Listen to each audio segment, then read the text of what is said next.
I'm your host, Rob Carbone. This is BD4. Barrett, some shake is big. Gets a three.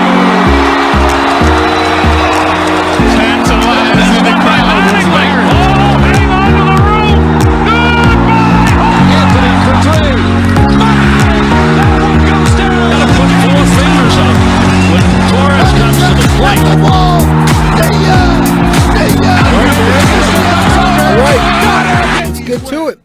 You know, we are almost there, guys. If you're a Yankees fan, I know we've been going through some injury shit already, but like, how can you not be excited? Listen, it's gonna be,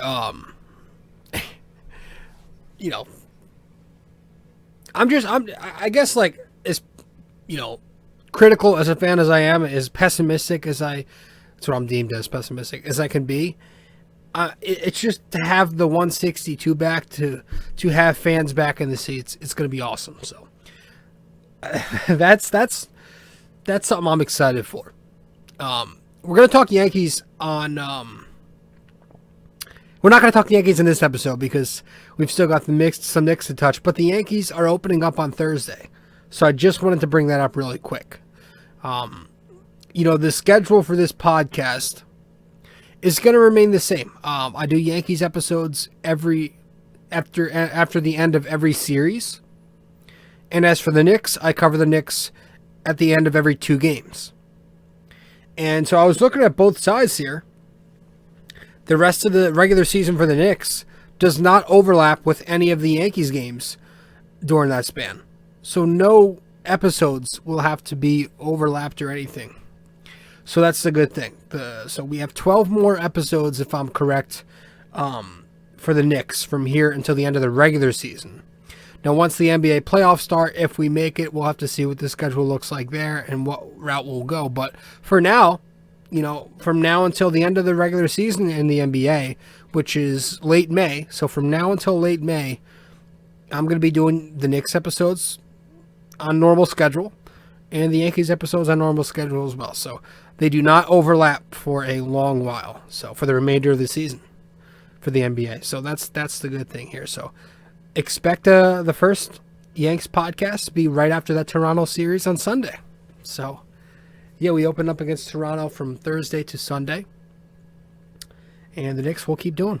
So that's good. I was looking it over. I was a little concerned, but I saw that they did not overlap, and I was really, really surprised and glad that they didn't. So it's a lot of fucking technology for me, though. I still got to record a ton of episodes and watch a ton of TV. Probably not the best for my eyes and for my brain, but we'll see. Yeah, so today was the final day of spring training. The Yankees took the loss to Philadelphia, the Phillies, I think. You know, I had it on in the background, but they were okay. They were okay this spring, 14-12, pretty mediocre, a couple of ties. But I'm just excited, man. I'm just excited for Thursday. You know, aren't we all? Again, just to get the 162 back, to get some crowd, some fans back in the stands. That's huge. You know, no bullshit makeshift season. Right? No more gimmicks. It's gonna be good. Hopefully COVID doesn't affect anything here. Today's Clyde's birthday. It is Monday, March 29th, 2021, as I am recording. As you are listening, it's probably the 30th. But today, March 29th, is Clyde's birthday. He turned 76 today. God bless him. Now, Breen on the telecast tonight, I'm sure he gave everybody else a little scare too, because I'm definitely not the only one who heard it, but was congratulating him on his, let's say, 26 maybe years. I don't know, on his number of years as a broadcaster with the Knicks. And then he was like, Clyde, I got to bring it up because I'm sure you're too emotional to bring it up, but you said that after this season, you are officially, and then everybody was on edge. You know, I was gasping. I was like, what the fuck's he going to say? Is he going to retire? And he goes, you are officially probably going to keep doing this for about 25 more years. So I was, it got Knicks fans on the edge of their freaking seats because Clyde is he's our guy, man. We adore Clyde. I love his input. I love his annoying rhymes. I love his crazy takes at times, but he is smarter than all of us. He's been a legend in the booth, just as he's been a legend as a player. And so, happy birthday to Walt Clyde Frazier tonight. Yeah, that was that. Again, the Yankees are opening up Thursday. I also watched, I don't know if anybody else did, but 260 was pretty damn good, man. I don't know if anybody else caught 260, but it was pretty fucking heavy. Now, I didn't get to see the prelims. I caught like the final, I saw most of the main card. But 260 was lit. The final 3 fights really were the ones that caught my attention. Just awesome fighting. There was the O'Malley fight, right, where Sean O'Malley KO'd Thomas Almeida in that 3rd round. He could have had the 1st round KO, right? But he, had he not tried to walk it off there when he had Almeida on the ground, he could have had that KO, but he got cocky, tried to walk it off for the gram, and he ended up having to fight 2 more rounds.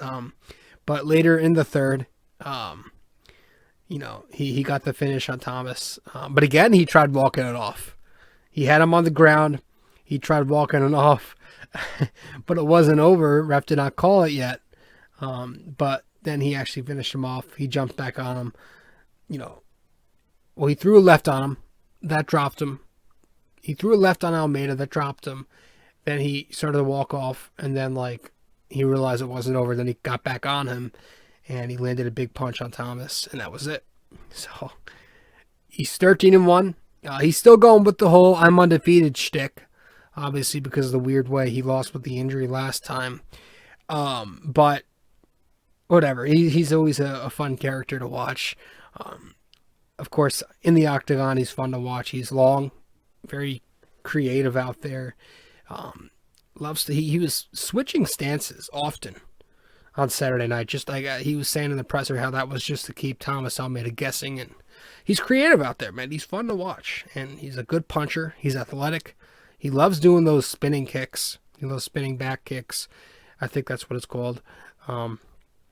But yeah, he's fun. His persona is also very entertaining, a very self-centered millennial type of, guy. Like I said, he does everything for the Instagram. He tells everybody to follow him here and there.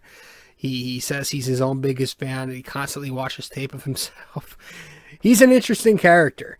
But that's why I like UFC, because everybody's got such a different persona. You'll love it. It's very interesting to me. And it works, He's winning fights. He's more importantly, on Saturday night, he answered the question. Everybody talking about his ankle and kind of mocking him for that. Well, he answered that question, and he was able to sustain it, and he took the big victory. So, good for him to bounce back. Since I've started watching MMA, that was the 3rd time I've seen O'Malley fight, and I'm very, very impressed. So, but I think he's 13-1 overall, so he's damn good. Co-main event was awesome. As short as it was still a really fun couple of minutes. You had Luque choking out Woodley in the 1st round for the submission. An excellent fight for as long as it lasted. They were trading punches, some big heavy punches, back and forth for a while. But then Luque started pouring it on and, kind of forced a stumbling Woodley into a choke eventually, in which he submitted him. So after the fight, you had Luque called out Nate Diaz, for ignoring him the first time. He wanted to call him out, called him out again here on Saturday night in 260, and he wants him. He wants Nate. They were talking to it about, Dana White brought it up, or somebody brought it up to Dana White in the presser, about how Woodley, 39 years old in April, coming off 4 fights in a row now where he's lost. The Usman fight, the Burns fight, the fight against Kobe, last summer and this Luque fight, should he retire?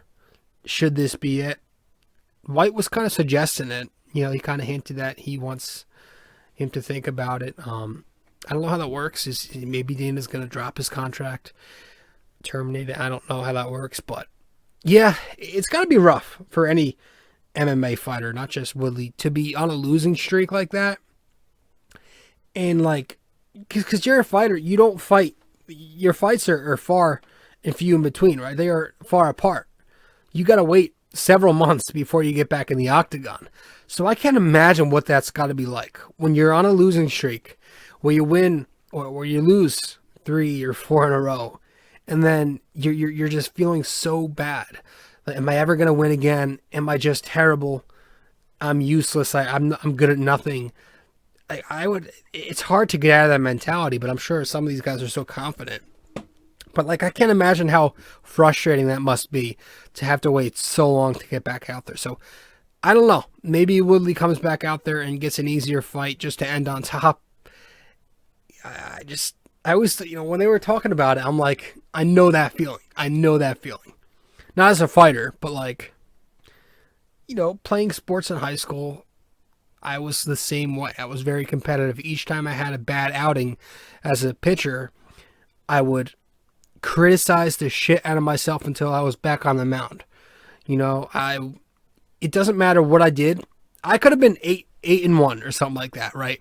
And I had one bad game. I took the loss, so I go 8-2. Those 8 wins, they did not matter previous to that loss, because all I think about is that most recent loss I had, and I would keep beating myself up until I got back on the mound. That's probably how it feels when you're an MMA fighter, but you're months apart from your next fight. Just gotta suck. And then we got to the main event, which was really, really fucking good too. That Francis Ngannou, man, he is big, bulky, powerful. He's not a human being. I refuse to believe he has any human being DNA in him. The thing is just a monster. He's a beast. It's just, oh my God, he's a mammoth. I mean, getting the TKO on Stipe Miocic. No, Stipe had him in the first time they fought.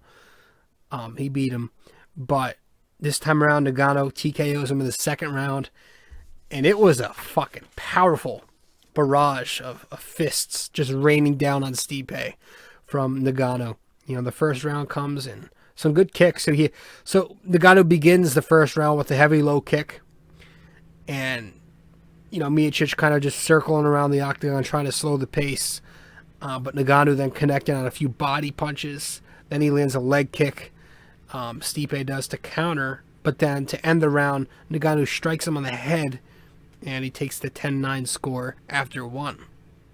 Second round comes. Ngannou cracked him with a low leg kick again early. Then he gets him with a sweeping left hook. Then he fucking gets the big left that shook Miocic and just grounded him. And from there, Ngannou landed one of the more massive blows you're going to ever see a fighter land. And the ref stopped the fight right after that. So, guy's a freak. So I think he's got that number 1 belt now in that division. I got to check. But, yeah, he's a monster. That might have been the first, might have been the second time I've seen him fight. I'm not sure, but he's fucking good, man. He's good. But that was a hell of a card. 260 was good. I was very, very satisfied with it. And so hopefully I think it's 261 coming up in late April. That's going to be insane. You got Jorge coming back. You got the full crowd in Jacksonville. Oh, it's going to be an awesome time. It's going to be my first time watching MMA with a full crowd. So that's going to be sick. It's going to be different. But yeah, that was it. So I want to head to break, and we'll kind of get things started when we get back. A few things to add, but let's head to our first break. We'll get our plug in, and we'll get right to it when we get back. So really quick before we get back into the show, I do want to remind you that if you haven't yet subscribed to this podcast or subscribed to my blog or followed me on social media even, you can do all that by going to my link tree. Just go to linktr.ee/rjcarbone. That is linktr.ee/rjcarbone. Guys, thanks so much. Let's get back to the show. So I was also watching the presser earlier today. Mike Woodson, unfortunately he's leaving the Knicks and he's taken the head coaching job at IU. He's going to Indiana to coach the Hoosiers for the next 6 years. I think that's the contract, is 6 years as the head coach for his alma mater. So, yeah, it's sad. I wasn't expecting him to leave.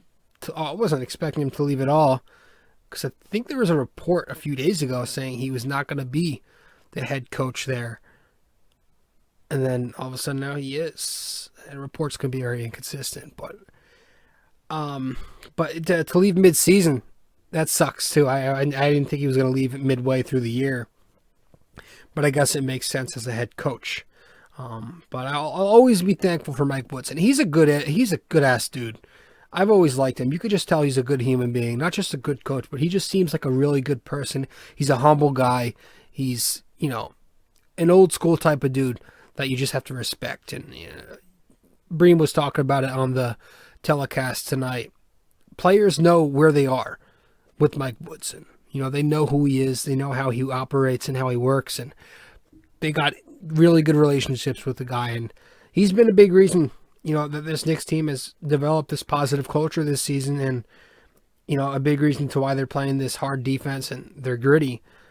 A lot of people are crediting Thibodeau, but this coaching staff, Kenny Payne, Johnny Bryant, Mike Woodson, big parts of that. And so see Woodson leave, and of course I'm so thankful for that. I'm still thinking about that 54 win season he had back in 2012-13 for the Knicks. He brought us to the second round of the playoffs. So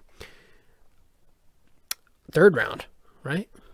It was Celtics, Pacers. Okay, second round. So no, I'm very thankful for what he's done. He got us to the Eastern Conference semis. So he's been a good coach for us, and it's sad to see him leave, but he deserves it. He really deserves it. And he was just watching the presser. You could tell he was excited, but also thankful for his time as a Knick. And he was thanking Jim Dolan, and people had a problem with him thanking Jim Dolan. Like, come on, what do you what kind of cupcake could you be to really be a fan? What do you expect him to say in the presser? Do you expect him to rip Jim Dolan the second he gets the Indiana job? Like, really, dude? Like, of course he's going to be grateful for Dolan. Dolan's the guy who gave him 2 different opportunities to coach here. He gave him 2 contracts. Like, of course he's going to thank him. Dolan's had his moments. He's not the guy you want owning this team, but I'm sure, he's not. I'm sure he's not the fucking Grinch to everybody. I'm sure he's had moments where he's not a terrible human being. All right, I guess that's what I'm trying to say. He's not the greatest owner, but, I don't see how his flaws have affected Woodson. I'm sure Woodson had a good relationship. I don't fucking know. But, who cares? So for now, I think they said Andy Greer will be taking Woodson's spot in that front row. And, of course, it was also put out there that Johnny Bryant is not going to Utah, and that Kenny Payne will not be taking the job at DePaul. So that's good. So we're not losing everybody. It looked like that at first, but geez, that would have been bad. But I think that's a good thing, though, to note that, all these universities, the University of Utah, Indiana, and DePaul, and these big schools are looking at Knick coaches. That's just a good sign. It's a huge positive indicator that we're doing something right here. We're building the right culture. So I took that as a positive. And if you want to take it as a negative, the Knicks are now 0-1 since Mike Woodson has left. So, man. Speaking of things that have been in the headlines lately, I don't know if anybody saw the Phil Jackson piece. I don't know how it came up, because honestly I didn't even read the article. I just saw a bunch of the headlines saying that Phil Jackson was speaking once again on his failed Knicks tenure, and once again he was throwing some more shade at Carmelo Anthony. I saw a headline saying he took the route of Donald Trump or compared himself to Trump, which very interesting there. But and like the hate, I have never understood why Jackson came into this job in the first place. He clearly didn't want to do it. They must have been paying him a hell of a lot. Don't remember the contract he had, but the guy just was miserable. Remember he wanted to fucking head coach this team at the same time on certain days and then have another head coach for the other 3 days of the week. He wanted to split it with Hornacek or some shit. It was some weird stuff going on, and he was just, constantly criticizing Melo to the media. Like, you don't put that shit out there to the public, saying how a leopard doesn't change his spots. He knew what he was doing. He knew exactly what he was doing, criticizing Melo for not buying into his extinct triangle offense. But yeah, there was a piece out there earlier this week saying how he was just talking about his Knicks tenure. I didn't bother to read the article, and I don't really think I will, because I just don't care at this point. I've moved on from Phil Jackson and his blunders. But interesting how that came up again. Mitchell Robinson underwent surgery today. We'll get more into him in a second, but there's also a piece on him earlier I was reading. I'm in isolation right now, so I have to use my time as best as I can. I'm bored out of my mind down here in the studio for 2 weeks, but I read, I think there was David Mitch's agent or his former agent or something, David Lee, filed a suit against Mitch's former agent Raymond Brothers today, because Brothers apparently, when he was with Rock Nation, lured Mitch into his agency with a $35K truck so he could get him into his agency. So Lee is filing a lawsuit against Brothers, accusing him of offering the truck to leave Lee's agency. That was today, Monday. He took it to Manhattan courthouse. So I saw that. Mitch has had a number of agents. I don't quite understand what he's doing here, but he's had a number of agents already in his early career. I think he's up to six agents, and he's not even through his third season yet. But wow, I don't know. I don't know what the plan is here, but he's never been satisfied. I don't know. He seems like he's a tough guy to satisfy. I don't know. Judging by what we see on social media and stuff, I don't know. I don't know what it is. But I think I think this is his sixth. He's currently with Wasserman. So, Knicks waived the two players they got in the Austin Rivers Iggy Brasdegas deal. They waived both Terrence Ferguson and Andrew Poirier. Did I just say Andrew Poirier? Poirier. Vincent Poirier. Right? Andrew Poirier is the MMA fighter. But the Knicks, I gotta look up the name. I think it was Vincent Poirier, the stretch 5 that the Knicks got in the deal.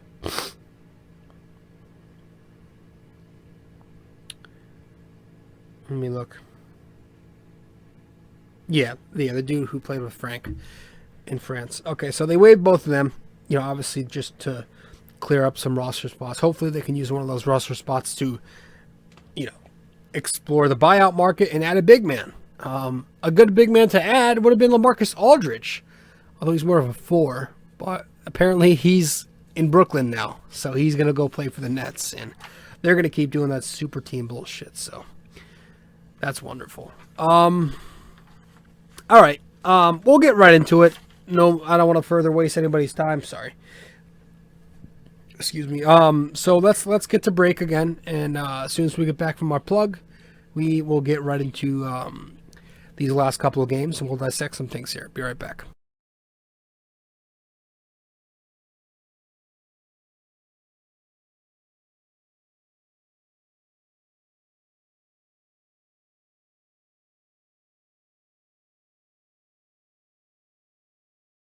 Hey fellas, so really quick before we get back into the show, I do want to remind you that if you haven't yet subscribed to this podcast, or subscribed to my blog, or followed me on social media even, you can do all that by going to my link tree.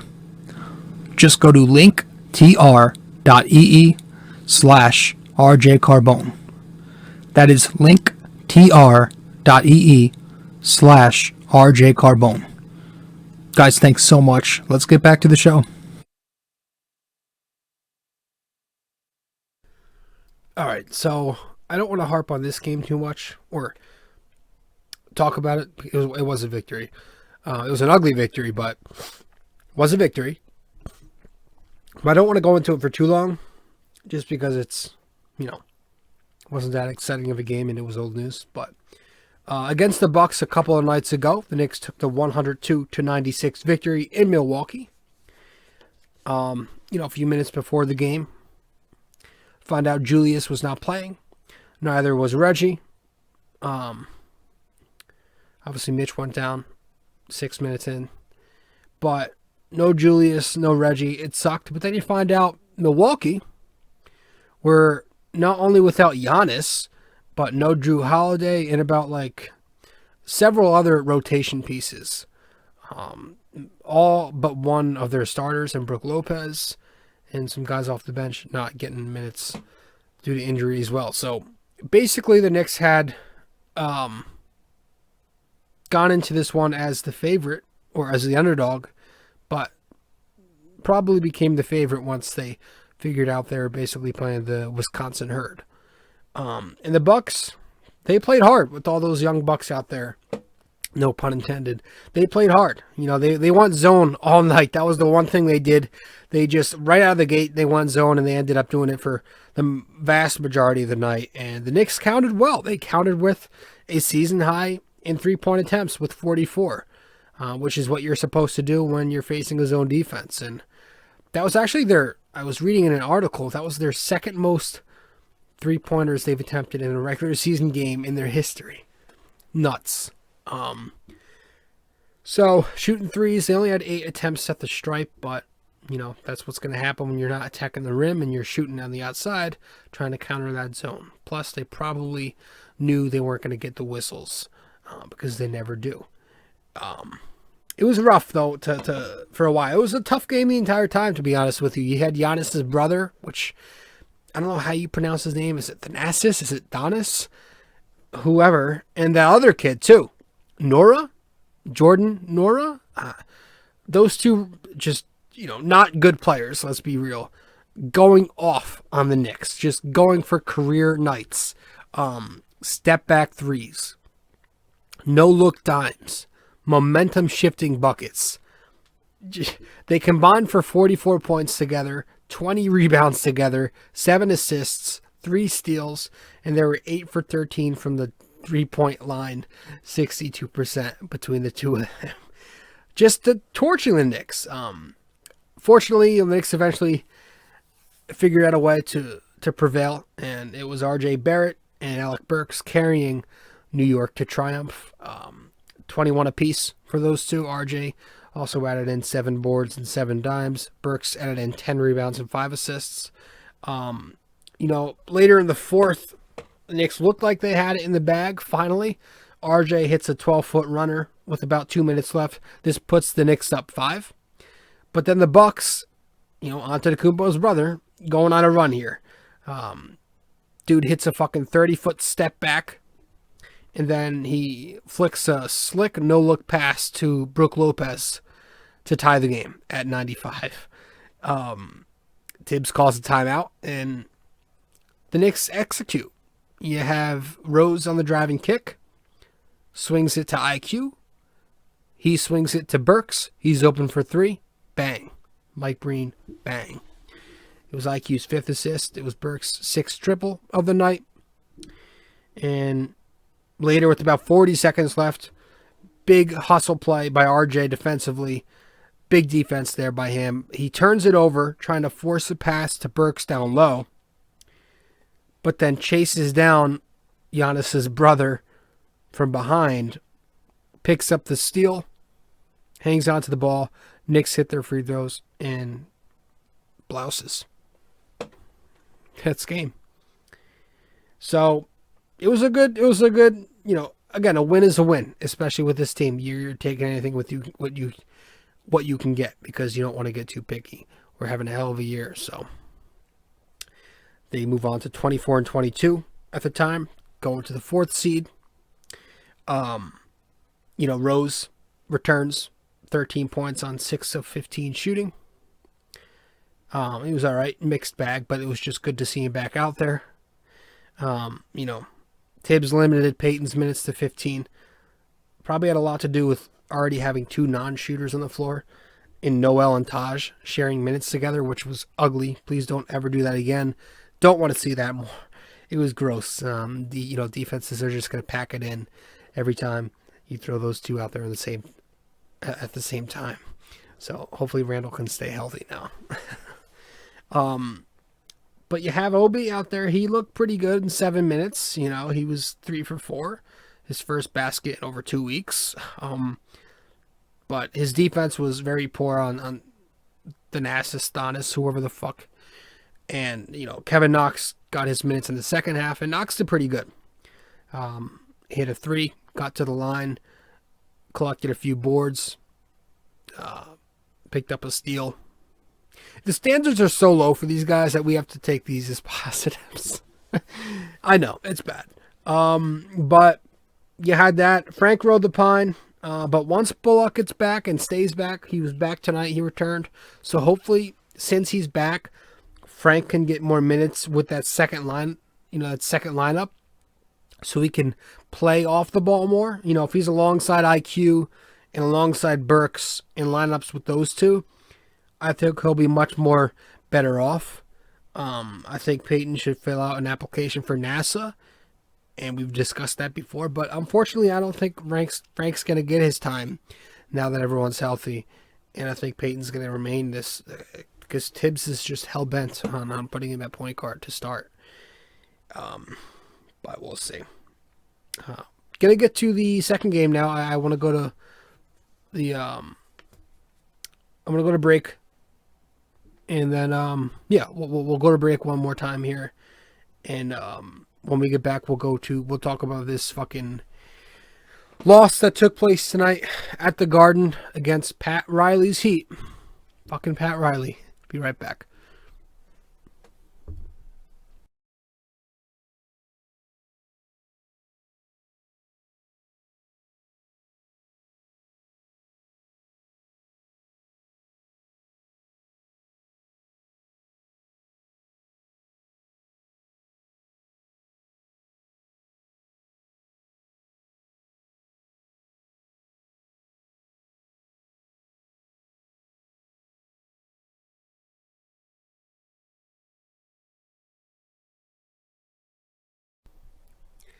All right, so rough looking loss tonight. Knicks just didn't have anything going. Took the 88-98 loss at the Garden tonight. Miami coming into this one on a 6-game losing streak, but you kind of felt like that was going to be the reason why they were going to win. They were due. They're facing the Knicks. They're still the defending conference champions as much as they, have been struggling. And they're still just a terrible matchup for this Knicks team. Let's be honest. They're not a good matchup for us. They have our number. They are just always crisp when they play. Even when they're not crisp, they always find a way to beat us. And tonight was a good example of that. Their physicality just makes it difficult for R.J. Barrett to really thrive in that paint. Their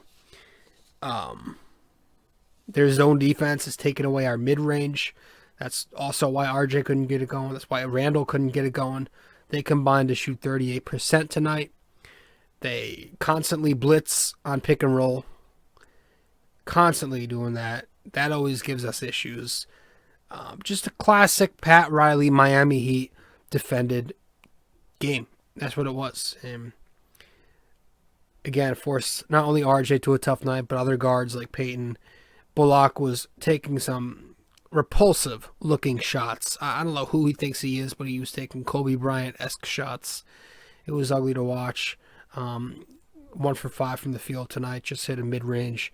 Missed all 4 of his threes. Just ugly. RJ struggles against the Heat. Like I said, just they take away what he's good at. They force him to shoot, and he just doesn't have it. Whenever he plays the Heat, he had 2 times he's had single digits in the points category, and the only time he's cracked double figures, he had 13. So he's 31% against the Heat this year. Just not cutting it right now. It's unfortunate. Randall, again, he wasn't great either. He finished with 22 points, had some kind of rhythm in that second half, but just not playing with that same energy. The body language looked off. His facial expressions didn't look. He kind of had that piss face on. I didn't love what I saw from Julius tonight. I wasn't loving it. And lately, really, I'm not loving what I'm seeing from him lately in those fourth quarters. He seems like he's a little pissed off, which is fine, but he's not taking it out with his play. He's just like leaving it. What's that saying? I don't know. Wearing your heart in your sleeve. But he wasn't like using that as motivation, I guess is what I'm trying to say. He was just fucking moping out there. And I'm just not loving it. He's also just a little gassed. The guy's been playing 40, 45 minutes a night for us because we have no fucking decent backup 4 because Obi Toppin can't hit a shot to save his life. Like I said, he plays a solid couple of minutes, so we praise the guy because that's how low the standards have become. So, Randall's gassed, but you'll give him the benefit of the doubt. It was his first game back from that 1-game injury.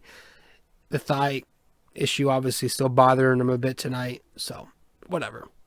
And the Heat just playing good defense. They were limiting us to half-court play, and we're not a good half-court team, so we have no full-court game. When Rose is on the bench, we don't have anybody running transition for us. He's the only guard that gets us on the break, and so it's really rough to watch this offense go out there.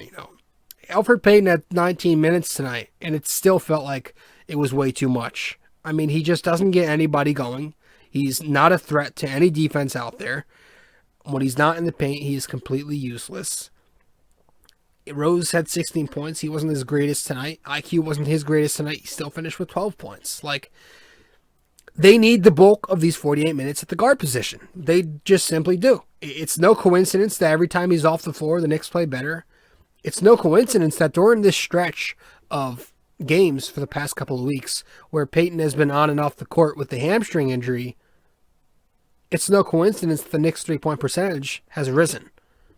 And it's not just him shooting and not shooting the ball, but it's him not being on the floor opens up so much for everybody else. The spacing improves, right? You don't see defenses going under the screen as constantly when you have IQ on the floor. And when Rose is on the floor, again, you're pushing the pace, and he actually at least has a respectable jump shot.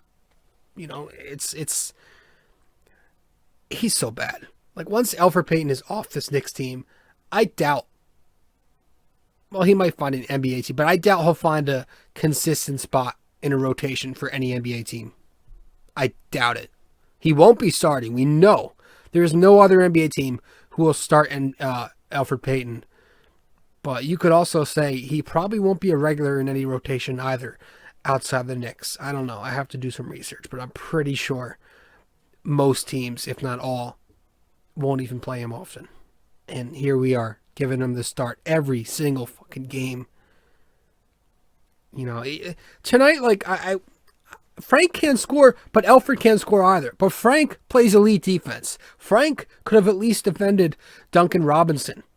He could have at least defended Tyler Hero. He could have at least given Jimmy Butler some havoc there in that third quarter. I mean, how many times do we have to watch this Knicks unit have a lead and then Payton come in, and when he checks out, we no longer have that lead? How many times do we have to see that? How much evidence do we need?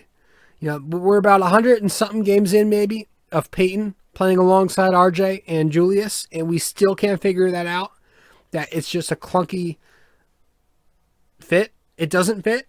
It's just a clunky offense with little to no spacing, and he's not a good quarterback. He doesn't get anybody going. And tonight, 1 assist. The other night, 0 assists. He's not aggressive enough. He's only aggressive for himself. It makes you think. If Tom Thibodeau is closing all of these games down the stretch with Emmanuel Quickley, with Derrick Rose, he clearly values their offense more than he values whatever Peyton brings. I guess the big thing with him is his amazing defense, which is so overrated. So why isn't he going with those two guys more in quarters 1 and in quarters 3? In quarters 1 and 3. Like, if he's closing games with them, that clearly means that Tom Thibodeau sees how much better they are, how much more they bring to the Knicks. Like, he knows they're really good, and he knows that Elfrid Payton is not really good. So what are we doing? Why aren't we making these adjustments and trying something out? We've experimented with a lot of things, but for some reason, point guard, it's just been so stubborn. And maybe that's a reason, maybe that's like, because he's a Perry pick. Maybe there's a pattern here. Maybe that's why Obi Toppin isn't getting a ton of minutes. Kevin Knox isn't getting a ton of minutes, and Obi Toppin is getting minutes over him, is because Obi is a Leon Rose pick, and Kevin Knox wasn't a Rose pick. Maybe it's a lot. Maybe a lot has to do with the FO here, and that's why Peyton's out there, is because he's a Perry guy. I don't know, but it's so frustrating to have to keep saying this. I'm beating a dead fucking horse here. Dude, I can't. But that wasn't, I'm not going to blame him wholeheartedly as to why we lost this game. The Heat were just killing us down low. We allowed 13 offensive rebounds is inexcusable. 8 of them went to Bam Adebayo. Just shutting down Randall, but too big of a body for Noel and Taj to keep up with him. He has about 50 pounds on each of them. Noel was good though, but I did miss Mitchell Robinson. He would have made a big impact tonight, especially on that offensive glass. We only had 6, and his athleticism would have helped us offensively, but we were pretty lazy. We did a pretty lethargic job on closing out, constantly late on those, just allowing easy takes down the middle. The lanes were open all day for Miami to just walk into the paint. That third quarter was rough. That was really the quarter that turned this game around. It was the third quarter from hell. Knicks go into it up 7, and they leave it down 11.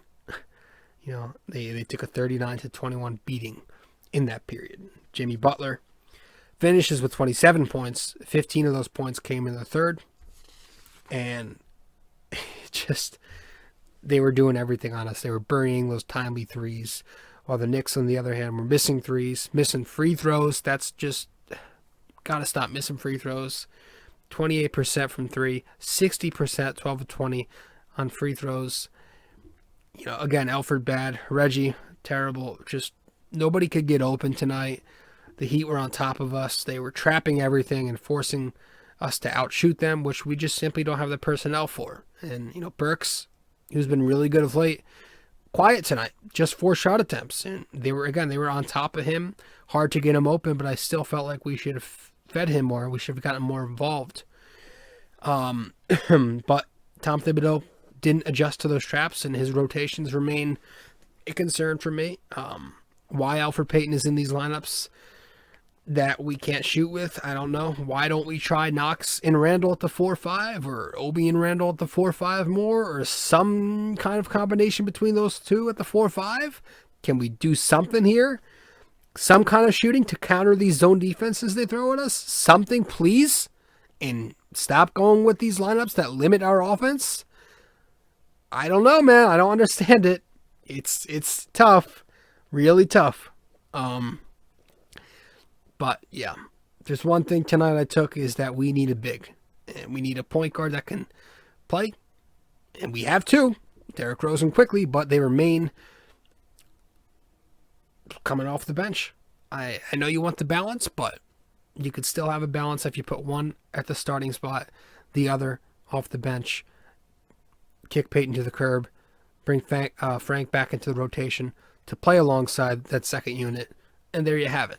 And then yeah, we need some insurance at the 5, of course. Taj is about 45 years old. Noel, we almost lost Noel tonight, but fortunately he was okay with that injury. But yeah.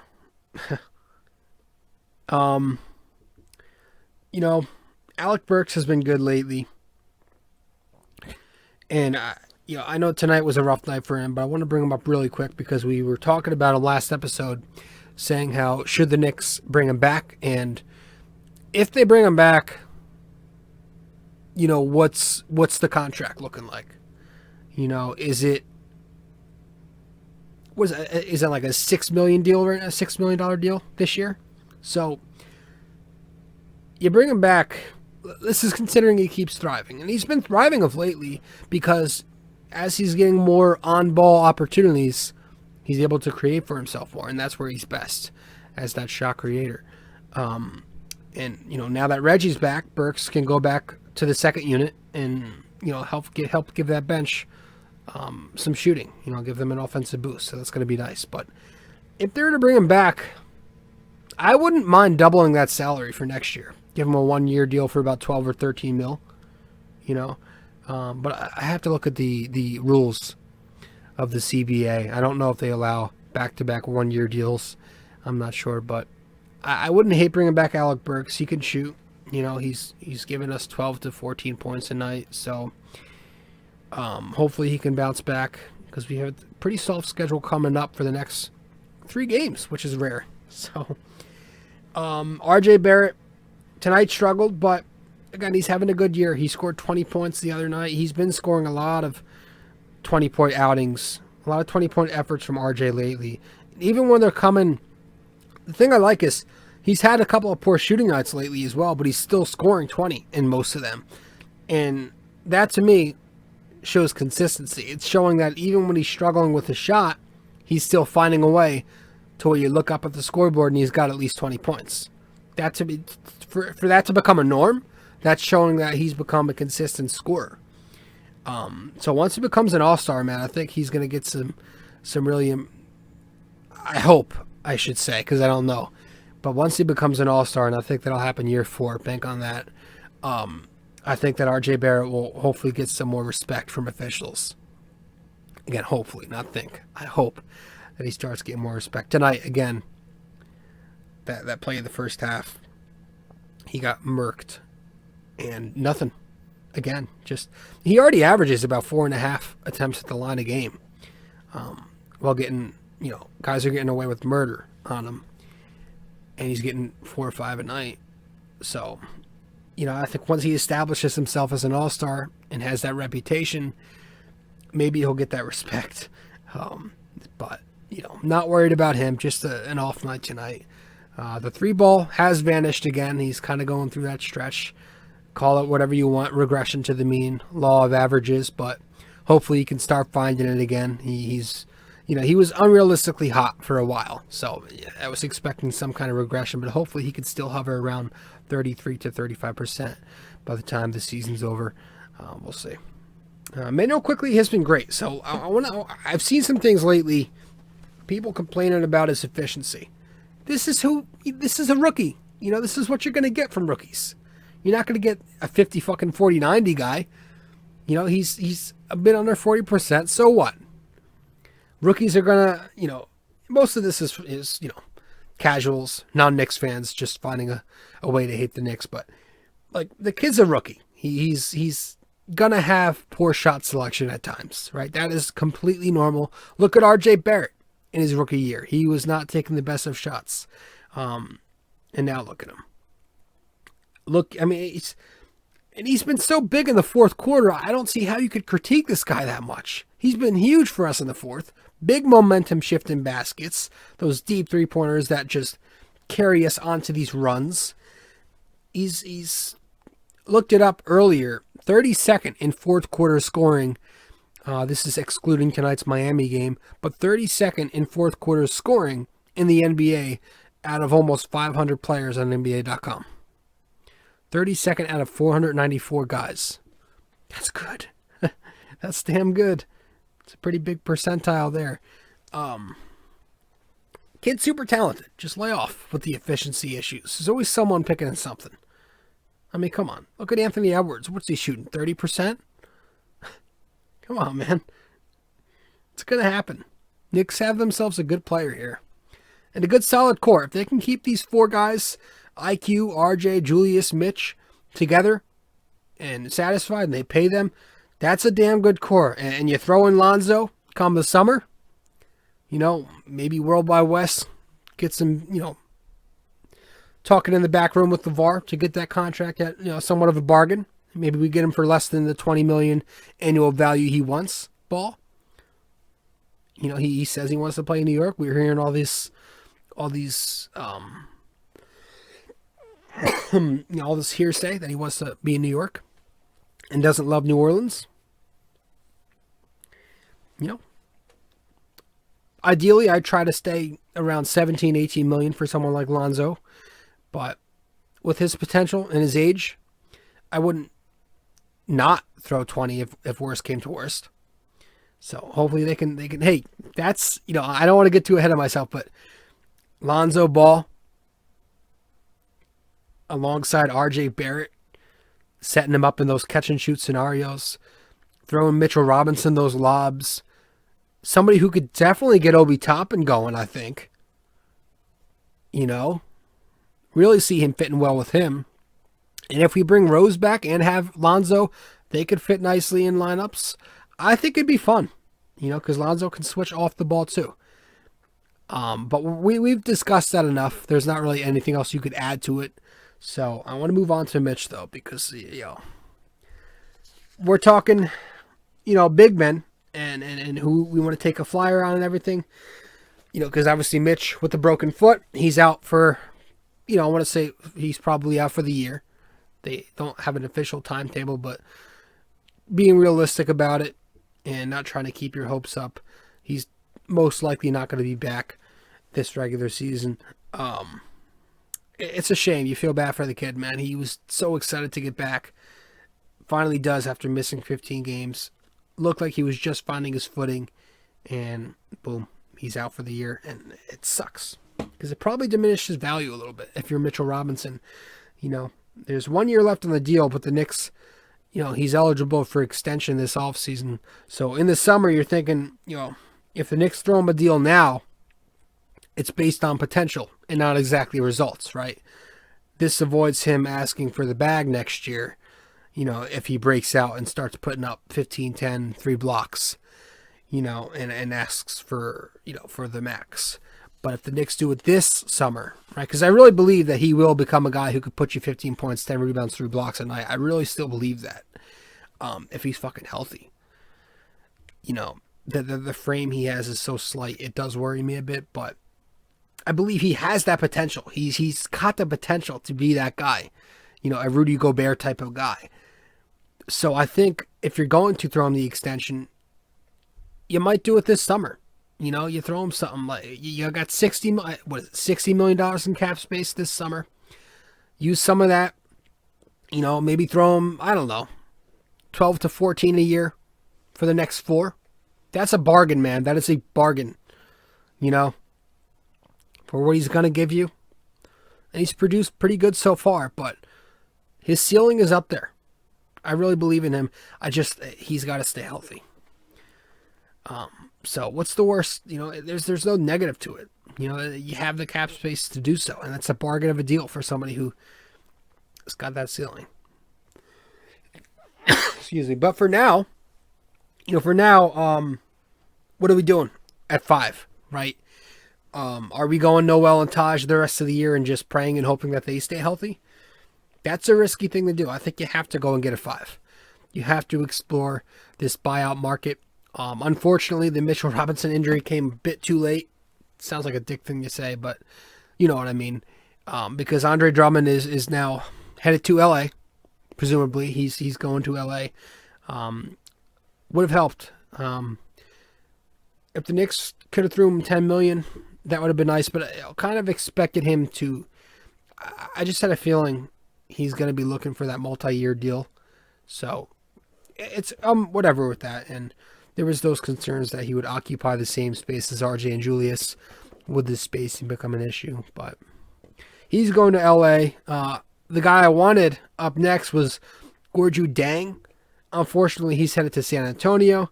I was preferring him. He was one of my big targets, but he's going to the Spurs.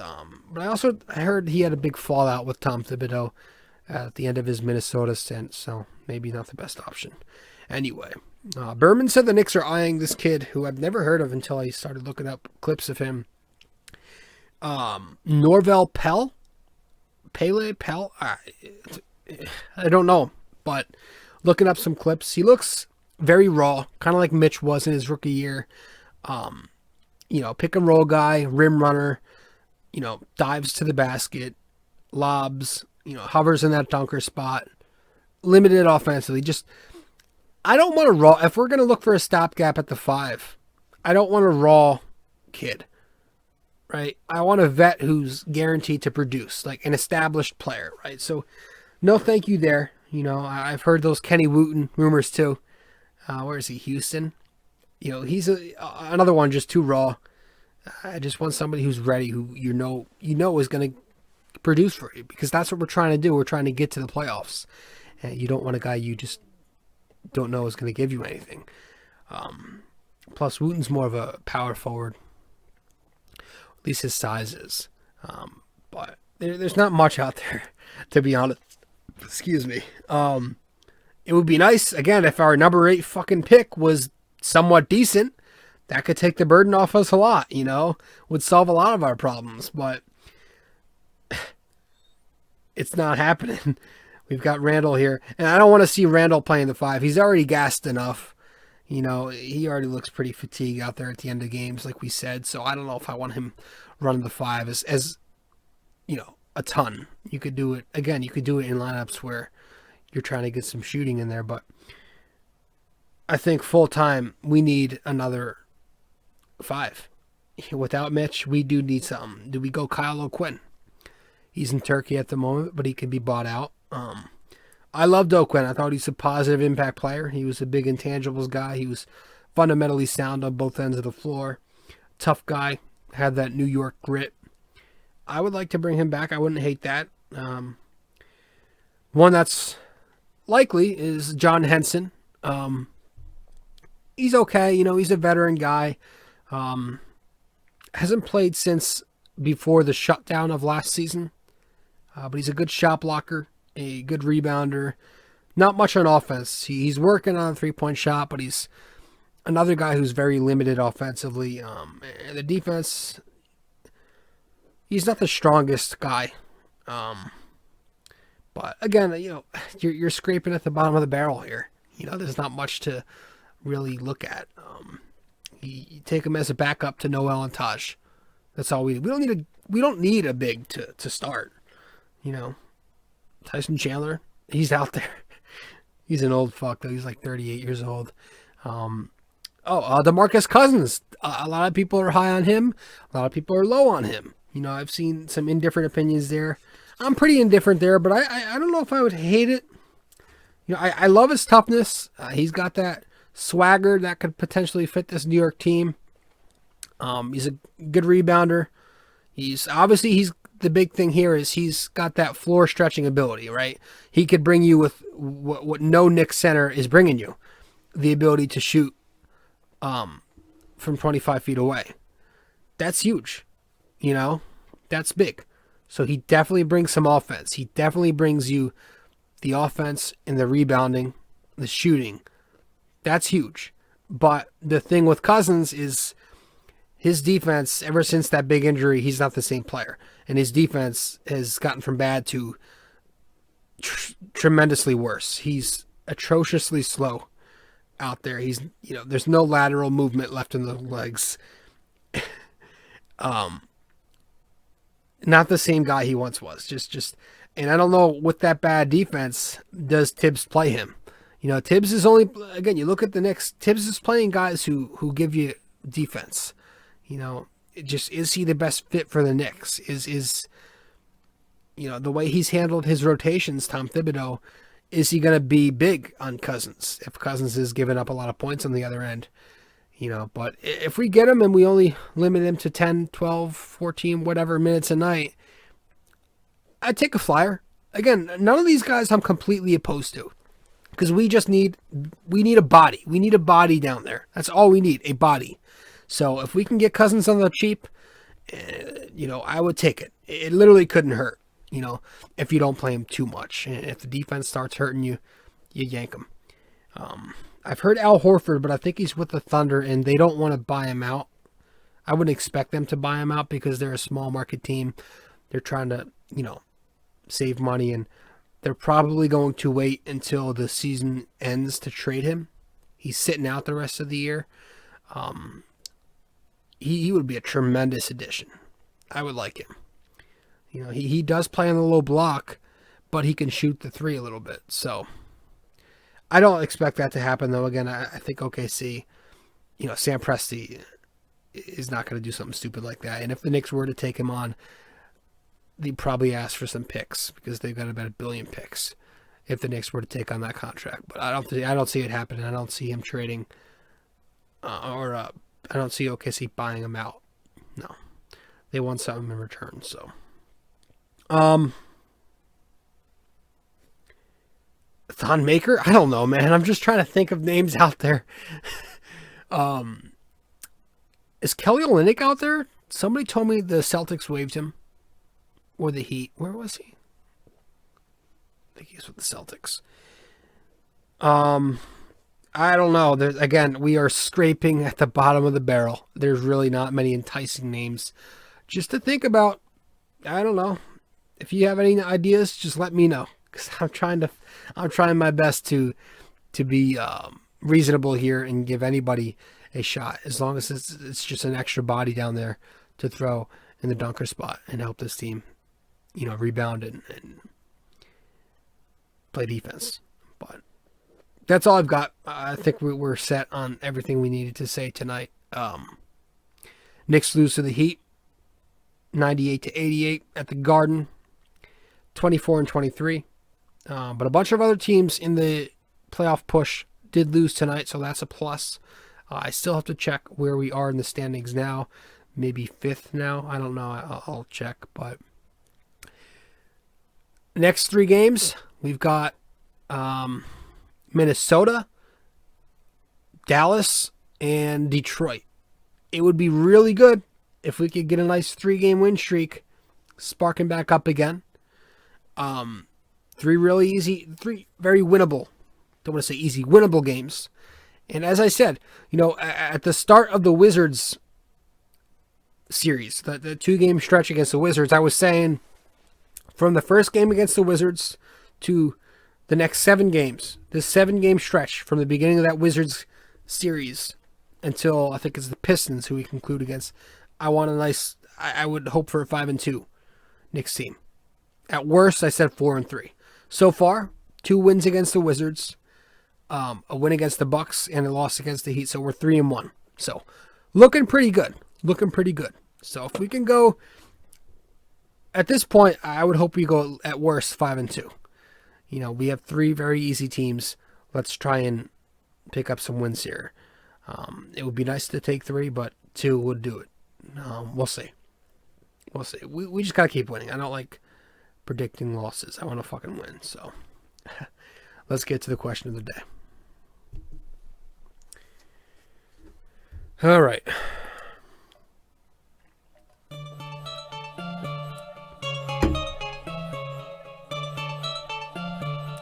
All right, so last time out, I asked you guys, who was the first Knick to win the 6th Man of the Year award? The answer to that question, Anthony Mason. That was the answer to 224. Anthony Mason, the first Knick to win a 6th Man of the Year award. I may or may not have asked that question before in the podcast. I have a hard time remembering, but not that it matters, because nobody, I'm sure I'm talking to myself right now, nobody is listening to this or watching. Tonight's episode, our NYK question of the day for episode 225, brought to you by Anchor. How many 82-game seasons did Allen Houston give the Knicks during his tenure here? All right, so how many 82-game seasons did Allen Houston play for? Playing as a Knick? How many times did he rack up 82 games as a Knick? All right. So message me the answer on Facebook, Instagram, or Twitter, or comment the answer once I publish the promo or link to this podcast. Guys, thank you so much for tuning in. I am your host, RJ Carbone. This is episode 225 of the podcast BD4. BD4, where there's no better way to get your Yankees and Knicks analysis. Hope you guys enjoyed the episode. If you haven't yet subscribed to this podcast, be sure to subscribe to it right now. You can do so on Apple Podcasts, Spotify, Anchor, SoundCloud. Watch it on YouTube and subscribe there. Like the video on YouTube, comment, share us on social media, download this podcast. Please, that would help so much. And that's it, guys. Follow me on social media if you want. All that information that I just mentioned, all that information, social media, the podcast feeds, and my blog that I write about the Knicks and Yanks, all that information, it's on my website. And to get that information, just go to Linktree. Go to my Linktree. Go to linktr.ee/RJ Carbone. That'll take you to my Linktree with all those links that I just mentioned, all those platforms. It'll take you to my Linktree that displays the links to all those platforms. So linktr.ee/RJ Carbone will take you to the page that you need to be on. So guys, thank you so much for tuning in. I appreciate each and every one of you. That's all we've got for this episode of BD4. Episode 225 in the books. Yankees coming up on Thursday at the perfect time during my isolation. So hope everybody else is staying healthy. And that's that, guys. Thank you so much. I will see you in the blog or the podcast, whatever. And again, I appreciate you stopping by. This is your host, RJ Carbone, and I am signing out. Ciao.